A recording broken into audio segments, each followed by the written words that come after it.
Welcome to Redefining Engagement. I'm Francesca Dumar, Director of Audience Development and Strategy at Contribly.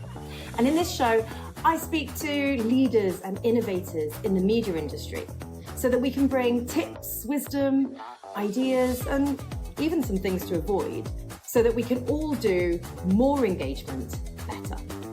So without further ado, let's move on to our next guest.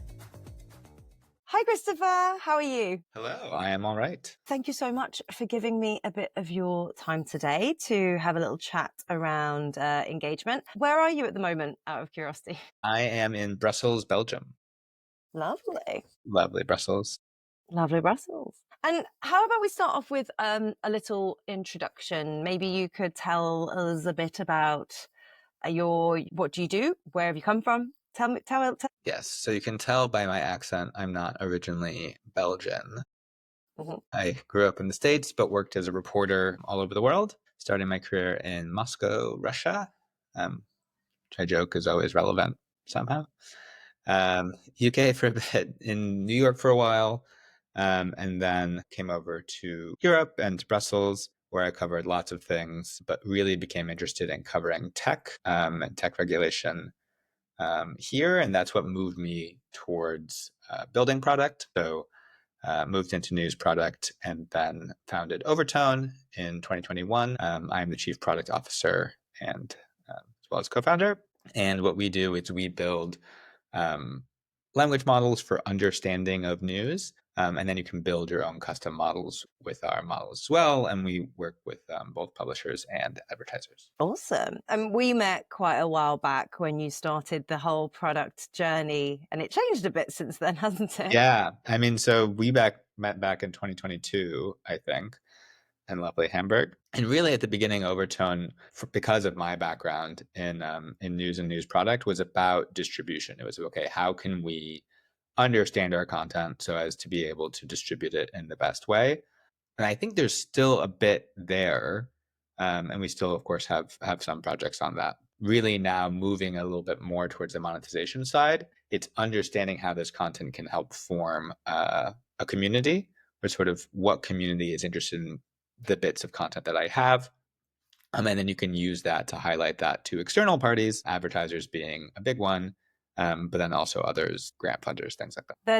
There's a lot of chat in the industry around breaking down silos between editorial teams, tech teams, and it sounds like you're a bit of a perfect person to be able to see that, because you have been a reporter, you've done all of these jobs, gone into founder tech product roles. Yeah. I find that absolutely fascinating. What's that like for you? Yeah, I don't think it's that unusual, because when you are in news product land, a lot of people are coming from the editorial side, and just sort of because they were the one who was slightly more technically savvy, sort of inherited that role and then ran with it.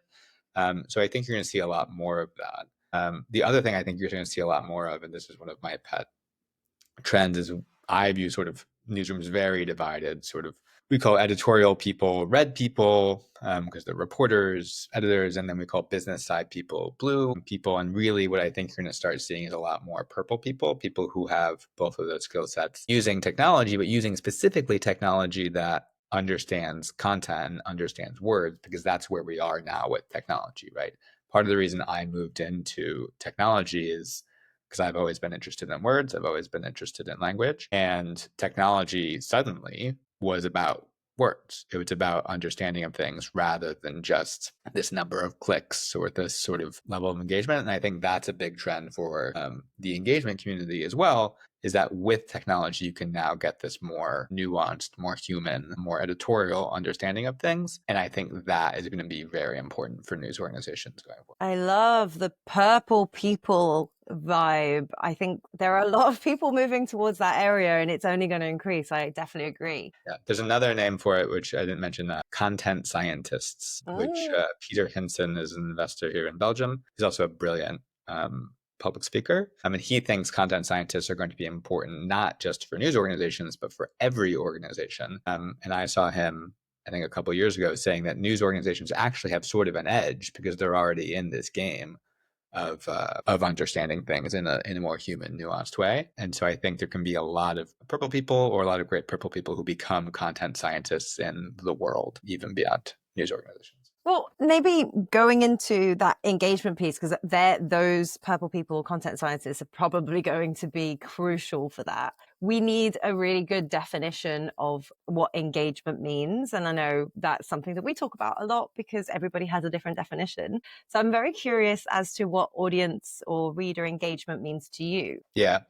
I mean, I think, and me coming from a reporter back when I was a reporter in, what was it, 2014, 2015, there was a lot of just sort of sending your articles out into space, sort of like, here, I'm going to send out my article. I hope Google search gets it. I hope something else gets it, or even you put it out on social. I think increasingly engagement is taking more responsibility for the people reading your article, where they're not just some sort of anonymous person, but this is a reader who we have a relationship. And to me, engagement is the people who are laser focused on the relationship with that reader. I love that. As a responsibility as a definition is great. Has that definition changed for you over time? How have you got to this point? I think so. I mean, I think with all the different developments that have happened, audience engagement editor was sort of a pseudonym for person who puts things on social media.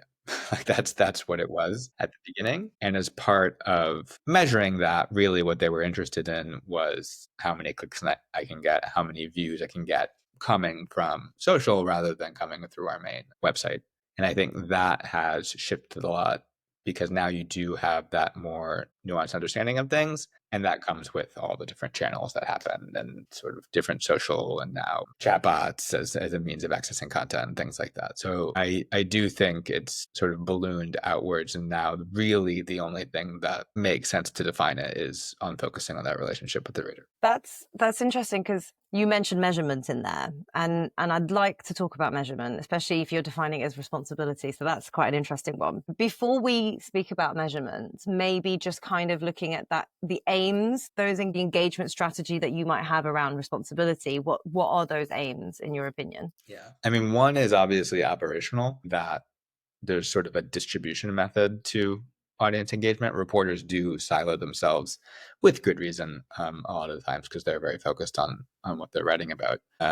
So to act as distribution and to act as the product, sort of your news, your content, your stories are a product.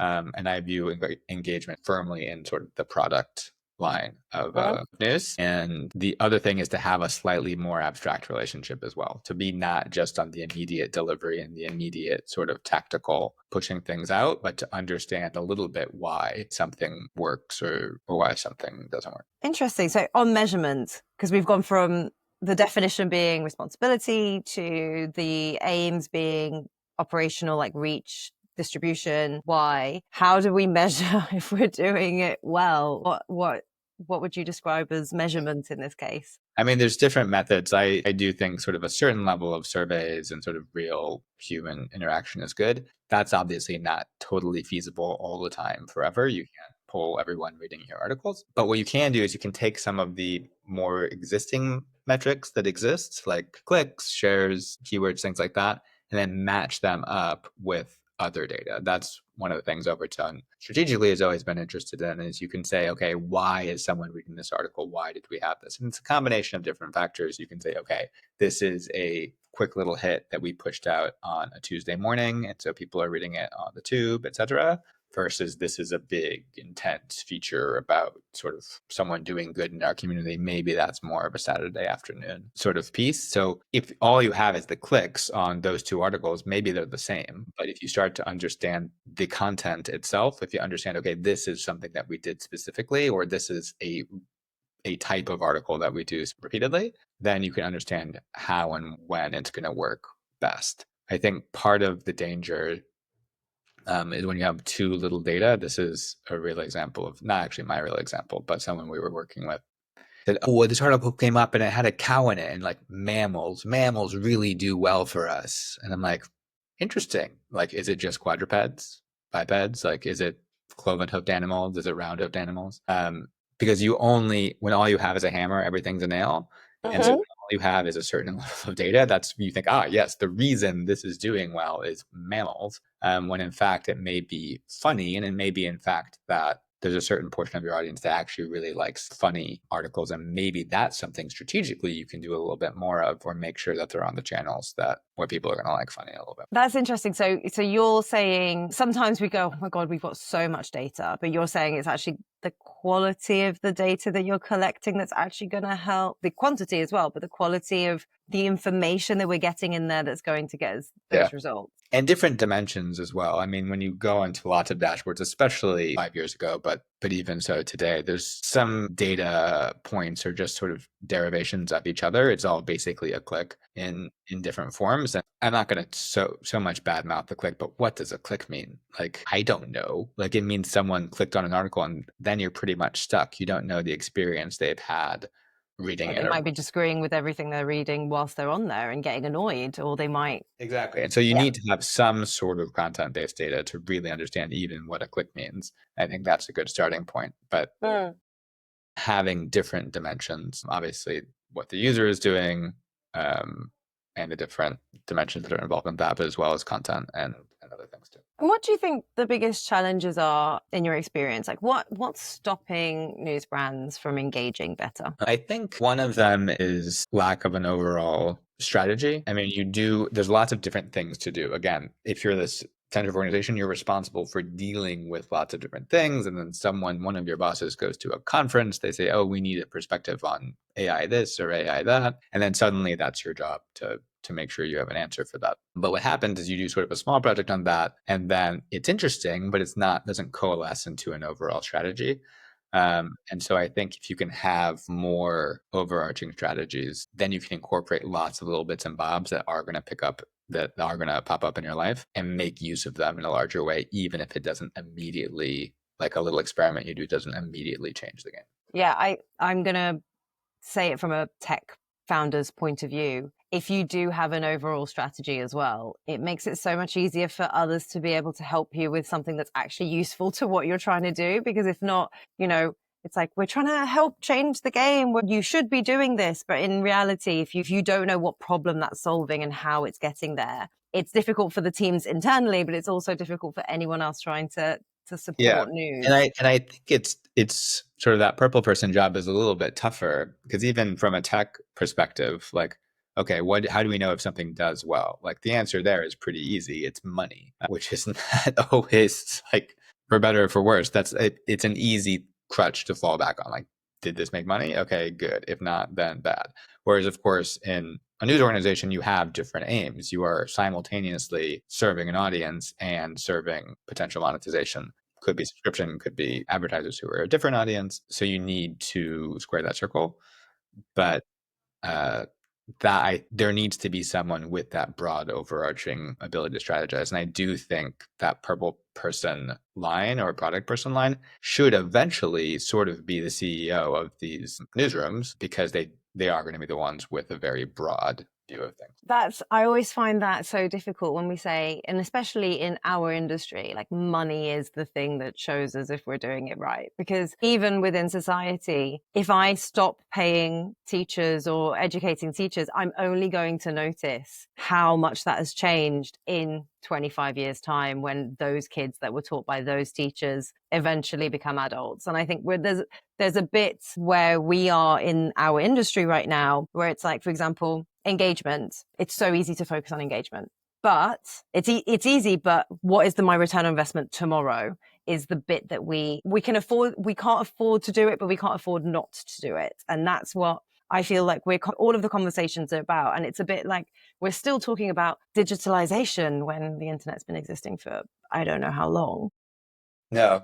Yeah. I think if you have sort of a broad, I mean, again, viewing, and you can see this a little bit in newsrooms who are more sort of startup-y, who are less legacy brand and more sort of digital first, started existing in the last 5 years, is when you do have the overarching strategy, you can include bits and bobs very easily. Like, as someone who is running a tech company as well, when I see a new service, I get offered services all the time. Like, okay, is this going to make life easier for me? And how does it serve my ultimate goals of being able to put out a good product, et cetera? I think when you have those small startup-y newsrooms, you can have the same idea, of here's a service that fits my overall plan, rather than here's a vendor who says they have something for me and they're backed by a bunch of money, and so they're giving me a huge discount or something like that. And then I just say, oh, I should have some of that. Like, or don't I want that flavor of the month? And if you have an overall strategy, you can say, actually, no, here's what I'm going to build, here's what I'm going to buy. And if I see a good opportunity to buy, that's where it's going to fit in. Speaking of strategies, maybe we can go a little bit into that. What strategies in your experience have proven most effective in engaging audiences? Yeah, I mean, I'm a big fan of segmentation. Just the same content should not be on the same channels. We have a line, it's not we have a line, it's Walt Women. We just say, I contain multitudes. And basically, human beings contain multitudes. So when they're on a different channel, if I'm reading my newsletter in the morning, maybe I'm a worker. If I'm searching for things about nappies, maybe I'm a parent. You are all these different audiences, and the audience is all these different people. So the content also needs to reflect that. If you're pushing out the same exact content on social as you are in a newsletter, as you are in some other text message service, things like that, that's probably not entirely right. You got to meet people in the moment, and the tool that they're using to access you is definitely part of it. And as a reporter yourself, thinking of segmentation in your reporter days, at what point in the process were you considering your audience, and how would that take shape? Yeah, I mean, there's definitely, as a reporter, there's a very clear definition of when I was writing, this is a breaking news event, like we are putting this out, and then the audience is incredibly wide. And those days, search was huge for it as well, versus when I wrote my sort of big feature about gun crime, anything else, then I knew that it was going to be a different audience. Part of the motivation for that is I wanted to write big, beautiful pieces. And so I'm aware that reporters also have a certain view of what they do. But yeah, so I think it's at the very beginning. I mean, when you're setting out, this is going to be a 400-word story, or this is going to be 200 words and then update slowly, or I'm going to write this thing about Timothée Chalamet learning to play the piano outside of Milan for Call Me By Your Name. That's an engagement failure in general. That's an engagement failure. So I wrote this piece. This is going to sound petty, but I was in Italy and wrote a piece about Call Me By Your Name, which was set in a small town called Crema, and turned Crema into like the LGBTQ tourism capital of the world for a year. And like small, sort of right-wing Italian town becomes like massive gay tourism boost. Amazing. And I interviewed people who were there, and it was it was the same weekend as the Oscars that we published it. And we did not post the article until during the Oscar bump, which seems nonsense because people were talking about Call Me By Your Name at the same time. But that, if there had been a holistic strategy of, hey, Christopher is in Italy writing this piece, make sure that this thing goes up during the Oscars so that when people see Timothée Chalamet, they learn about him in Crema, that I think is a better strategy. And you think these purple people complaining about a story from 7 years ago. Yeah, but you think that will change with these purple people who are really looking at, like, this is the overall strategy, this is the content, we understand what the words, how it links with product segmentation, that's where it's going. And technology, because you would have a marker for, if I have 100 stories from that day, presumably my story about Call Me By Your Name is going to be flashing red during, hey, it's Oscars, these people will eat this up if we post it at such and such a time. So yes, I think part of it is having the overall strategy, but then also having understanding of content to say, this is the sort of piece that is going to do well on a certain. Have you got experiences of getting audiences directly involved with the editorial teams, or is this something that you've played with, or is it something that you're doing within Overtone as well, or pushing at all? Not us sort of directly, but definitely in projects we're involved on. There's the Text Rural initiative from the Institute for Nonprofit News. It was a long-term client of Overtone. And there you can segment content to say, okay, these are the sort of articles that are going to work well for rural text message users, often whom are not thought of by local outlets. You sort of say, I am the local outlet for city X, and without thinking about all the surrounding areas that also need their news. So you can segment content there and send that out to individual newsrooms. It's actually, they've done that INN has done that in a really cool way, and that they've given sort of the a little bit of the control of the system to individual newsrooms as well in rural Washington State or Mississippi or places like that, so that they can curate for their community as well. And they've had some good results there in terms of having not only readership, but a touch point with readers that is very direct to them, and they deliver digests every Friday. It's a good initiative. And have you got any examples of audience engagement that might have surprised you? I don't know. I was thinking, definitely, I think the mammal example is a funny one. I think in terms of what people were doing time of day, this wasn't us, but Joe Holdaway, back when she was at The Independent, I remember gave a really sort of compelling presentation about doing time of day from The Independent, and how they can use this to not only engage with people, but bring in first party data about who these people are, because they're big on registration walls, or they were. And that, I think, is a subject that we haven't really touched on yet, but engagement as a method of having first party data really deepens that relationship. It's not you guessing who someone is. It's someone, because they trust you with their data, confiding in you some of their data that you can use to make their experience better and to make monetization better as well. Absolutely. Time of day is something I think people do really well. That's so interesting. And then you're actually making me think of like playing with time and day for the registrations that I hadn't necessarily thought of before. That's great. And I think many studies have highlighted a lot of the challenges around attracting people, which is kind of something that you've just mentioned, to our platforms, and also the focus on like high standards and transparency, lack of bias, fairness, and there's so many. Have you done anything, or have you seen anything that really helps kind of solve those challenges in terms of engagement? Yeah, and or others, if you have any others. Competing against the whole wide world of people who don't have the same standards. That's something that Overtone definitely is involved in, but directly from the monetization point of view. And that increasingly what I think you can do is you can show that this is content that has a certain set of journalistic standards, and sort of advertisers and news is a relationship that's been somewhat rocky because there's been fear over certain keywords. But I think as technology has progressed to show actually this is news content that is safe, it also shows, hey, this is news content of a certain standard that you're not going to get from Joe Blogs posting something somewhere else. So that maybe is less sort of the tactical audience engagement approach and more of an industry-wide, we can use technology to highlight the value of news. And that's definitely something that we work on, and I think something the industry is moving towards as well. Give me some examples of those keywords that you were mentioning that we could actually find most politicians useful. you've ever heard of. The COVID, for example, is one that gets blocked. We saw some data actually from a competitor of ours, and there's a couple of major players who block lots and lots of news, and it's really silly. One was blocked for conspiracy, and we have a slide we show. These are all blocked for conspiracy, and one of them sort of talking about a conspiracy. One of them mentions it, and then one of them is Ryan Gosling, actor, talking about aliens on Saturday Night Live. And I think most people would like to be right next to Ryan Gosling, including many advertisers, but they're blocked from doing so because they don't want to appear on conspiracies. And apparently Ryan Gosling is putting forward conspiracies about aliens.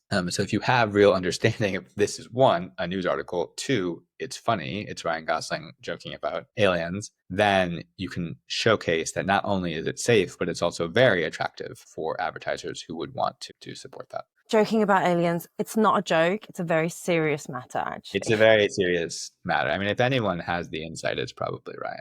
Yeah, absolutely. And speaking of tech, because I think we are kind of going down that route, what role, we mentioned purple people or scientific content scientists, that's the one. What role do you see AI and data analytics playing in this audience engagement piece? So describe it to me a little bit more specifically. How do you see newsrooms using it? Who do you think has access to it? Because you've described kind of like a future, but not necessarily what that might look like. There's different portions to it. So one is the data itself. And I think that content analytics data is incredibly valuable. I think that's the sort of thing when you have a fine-tuned language model. We don't use raw GPT because it's not sort of reliable and it's not deterministic. It will tell you one thing today and one thing tomorrow. But you have that and you can say, okay, this is an article. This is how funny it is. This is how happy it is. This is how opinionated it is. This is sort of the level of depth. Is it a quick little hit, or is it an in-depth investigation, as well as all the different concepts mentioned. So that's the sort of data that Overtone does. And that can become the basis for lots of things. One, just put it all in a spreadsheet, and then I can understand sort of what works and what doesn't. Two, it can power recommendation systems for distribution and ads, which you have to plug into the tools that already do that, but that's something we do. And then three, I think when you have an underlying data, this whole agentic push or agents, which hasn't totally hit newsrooms yet, but I think it will, is that when you have an agent, agents love talking to data. So if you happen to have 10,000 articles from the last period and you have data on all of those, including the engagement, including the level of funny, happy, whatever, then you can just chit chat with the agent and you can say, oh, actually, we see trends that when Manchester United loses, the funny content actually does better or something like that. And so then you can have an agent understand all of that in a really beautiful human way and then deliver those insights to you. So for me, I think the data has to be there at the beginning, and these machines only are as good as the data that goes into them. Everyone knows. But if you have that underlying data in a way that does further the editorial cause, then you can start using that in all these other different places. One, for the sort of recommendation systems, and then two, for agentic understanding of what you're doing. I think the bit where you mentioned the human way is the challenge, isn't it? Well, the challenge is getting all of the data in the first place and actually putting those systems in place. But translating that into a human language that people don't feel offended by acting on. Because I think that is there's the human on the other side also looking at this human content. And we've got a bit of a barrier at the moment. Or would you disagree? No, I mean, definitely in terms of LLM outputs or agentic outputs going towards a reader, I think the jury is still out on that one. What I think is maybe more interesting is using these tools to accelerate and sort of super empower people within a newsroom to understand and to action. Because there, if you have someone who is essentially sort of trained to know when this machine is putting out nonsense and not, then you have that human in the loop experience, but can use all the abilities of an agent, because the agent can, one, talk to a database, can talk to a big giant spreadsheet or data warehouse of that data. Two, can access lots of little tools that you give it. Like if I have a data and it says, oh, well, this article could do good or do well, and then it's also connected to an API that says post to social, then all I have to do is say, yeah, go post that to social. And that agent posts using that API to a social feed, for example. So I think having the underlying data is important, but then having agents that you can chit chat with, can suggest, and you can sort of guide. It's like having an intern. I mean, people have used that analogy before, but I think treating agents as interns is a good way to think about it. What are some of the common pitfalls that are happening at the moment with all of that kind of stuff? What's stopping us? What are the challenges, do you think? I think it's hard in different organizations because I think it sometimes boils down to sort of a person who's really interested in these things. And when things are moving so quickly, you need to be sort of have someone who's looking at this, and then when a new tool happens and it's open source, they can integrate that immediately. Otherwise, I think I love programs. I love sort of development programs from all these initiatives. I think sometimes you get stuck treating it in that box, in that sort of isolated box. And then when you're done, if it doesn't immediately get picked up, or if there's no budget for it or something like that, then it just becomes this sort of fun thing we did and we chit-chatted with other people. And that is something that probably needs to change a little bit. And that when you have, even if it's an experiment through one of these external programs, make sure you can fit it in somewhere, at least as a learning for you to build not just your capacity, but the entire organization's capacity. So whereas eventually you're flying and integrating and building new things yourself. I do find that there are benefits and negatives to trying something in this little siloed area. And we do that a lot in news. We'll go, oh, we want to try something. We're going to try it for X amount of time. We're going to do it over here. We're only going to keep it to limited amounts of people getting involved. And then that's where it always gets stuck. And then I had a great story from a German media brand that when we take initiatives so seriously that when we choose to take one on, we get the whole organization involved, and all comms goes around that. And I can see the benefits and the negatives on both sides. It's such a challenge to move people forward because it's not a tech problem. Most of our problems are people problems. And that's where we kind of keep getting stuck in a way. And occasionally someone cracks it because there's sort of this like superstar. But the problem then is you have a superstar, and if you don't have the system in place to say, okay, this is the spine of the organization where we are going to integrate all these things, that superstar is probably going to get snapped up by somebody else, and then you're back to square one. Yeah, So absolutely. It's always people problems. having groups, and I think outside organizations, I mean, I think you're probably part of the News Product Alliance and organizations like this. Great group. If those are places where people can meet, yeah, that's the Purple People group will be delivered by News Product Alliance. If that's a place where you can chat with people, and also I think have a little bit of a validation of your own growth in here, then ideally what I would like to see is sort of having that sort of producty person, or even reporters and stuff who are interested in it, join these organizations. And then there's sort of a group of people or a stack of people or a queue of people that can step up if someone does leave. I see even in the News Products Alliance, I'm seeing more and more journalists joining that just to kind of keep their eye on what's going on. And it's so refreshing to see. It really, really is. It's something to be. I mean, I think back in the day, like it was very much sort of, okay, this lunch table is for the cool investigative reporters. This lunch table is for someone else. And then this lunch table is sort of the techie people. And we don't really know how they got here, but we understand that they're important. And I think if you have people sitting at different lunch tables, that's very valuable. Definitely.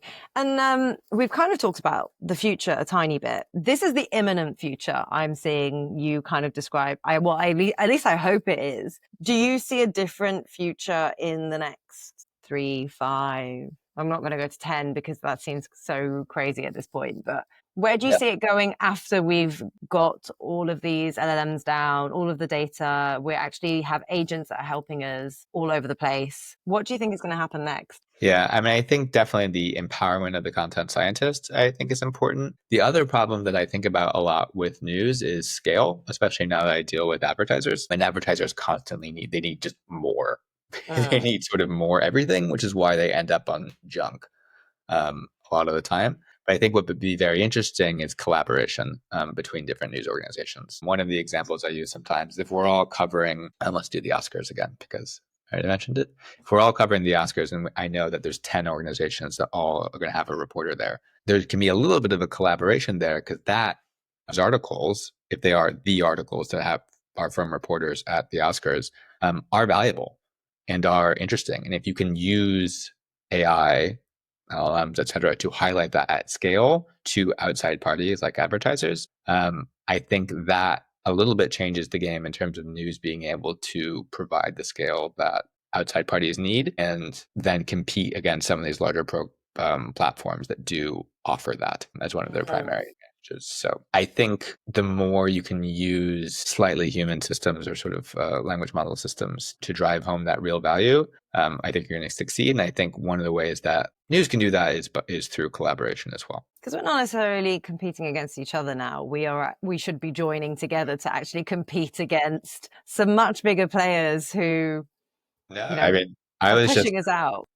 Yeah, I was just at Cannes Lions in the south of France, and sort of a lot of these people are choosing where to put their money and where to meet these communities, right? And so news brings together beautiful, interested communities, people who are engaged, people who do want to sort of be part of their city or their town or their fandom or whatever else. And so that is great, but you are competing against other places where people are spending time on the internet, basically. And the big new innovation from Facebook on the ad side, on the B2B side, is basically they say, you send us what you want to do. We're going to do everything for you. We're going to find the people.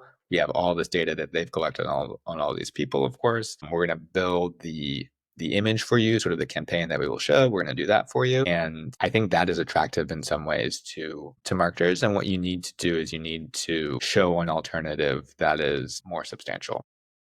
It's convenient, isn't it? Like people are moving towards convenience and we're almost letting down that whole trust safety side. And actually there is a world where we can provide that. We need to be differentiating our product from what you are getting on social media, because it's going to be so easy on social media, but maybe our communities are more specific or more engaged in terms of, these are smart people coming to our sites. I have and I'd love to know if you are on this as well. As we become more and more global, I really do believe there is so much more of a space in terms of news for like local brands, and really kind of the bigger that we get, the closer we can become to our audience if we are focusing on actual location. because people almost want that safety, and we can do so much with that. Yeah. And I think that sort of local feeling doesn't really happen on Facebook or on Instagram. Like, you know where you are, you're in this sort of global watering hole. And I think, again, having the local people with that trusted connection to their readers, the first party data, all of that connection, if you can have it as first party data, it can scale to the world. And so when you have brands even who are interested in like a home and garden store, which exists in most communities, they would want to be able to reach people in their local place so that they go to the local home and garden store. And if you can make that work with the scale across a nation or even larger, then I think you can take the good work that news does bringing together communities and make it into a sustainable business. Absolutely. Absolutely. Maybe just to finish off, if maybe we could end off with a bit of a hack. Do you have one of those? If you're looking at a news brand that's probably starting their journey on their engagement journey, or in this case, potentially a little bit of like the AI side of it as well, what would you say your hack is? Where should they start? I think I'm a huge user needs guy. So even just on a small scale, ideally, I think there's automated methods, including Overtone, to get after this. But even just on a small scale, take a week, take a month of articles, and then dig into the user needs on it. It'll get you, I think, in the right mindset for, okay, now that we know these are different, how do we treat them differently? Yeah. Well, we just interviewed Dimitri recently, obviously one of the hearts and souls of user needs from the beginning. And Dimitri, I'm sure he'll be agreeing with you at this point. That was part of, before I even made Overtone, I had written an article for a previous project, which said the world is not ready for the flood of AI content. One of the people to, I think, reach out to me after that article was Dimitri Shishkin. And I think a lot of what he has done and pioneered is inspirational for me and for a lot of other people. Absolutely. Well, Christopher, thank you so much for your time. This was fascinating, and I hope it's useful for anyone else that's out there focusing on engagement and also looking towards the future. So thank you so much. Thank you. Speak to you soon.